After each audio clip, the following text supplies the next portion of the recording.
चेहलम हजरत इमाम हुसैन के सिलसिले में निकलने वाला लाहौर का मरकजी जुलूस जो सुबह अलफशाह वैली मोची गेट से निकलकर मोहल्ला शिया रंगमहल उसी तरह अपने रूट से होता हुआ यहाँ करबला गामे शाह पहुँचकर एख्तिताम पजीर होगा। अगर बात की जाए सिक्योरिटी की तो सिक्योरिटी के सख्त इंतजाम यहाँ पर किए गए हैं।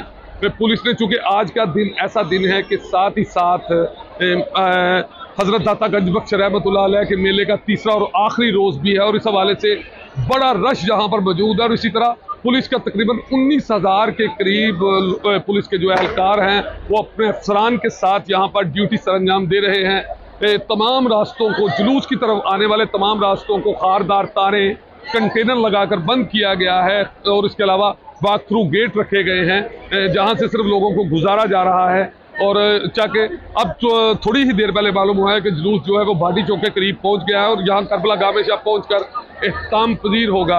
यहाँ पुलिस के आला अफसरान भी मौजूद हैं जो बार बार अपने मुतहद अफसरान को यही कह रहे हैं कि ड्यूटी में गफलत जो है वो किसी सूरत बर्दाश्त नहीं की जाएगी, क्योंकि जो ही जुलूस जो ताज़िया है वो अंदर पहुंचेगा करबला गामे शाह तो कोशिश यही होगी कि यहाँ पर रोड जो है वो खोल दिए जाएं, जल्द अज जल्द जो है ये रोड को बरकरार ट्रैफिक की रवानी जो है दोबारा से बहाल कर दी जाए। चूँकि यहाँ पर पुलिस के अफसरान भी मौजूद हैं और इसी तरह चूँकि रात के 9 बजने वाले हैं तो जुलूस अभी जो है भाटी चौक के करीब है। यही बताया जा रहा है कि तकरीबन 10:30 बजे रात को ये जुलूस जो है करबला गामे शाह पहुँच कर इख्तिताम पजीर होगा।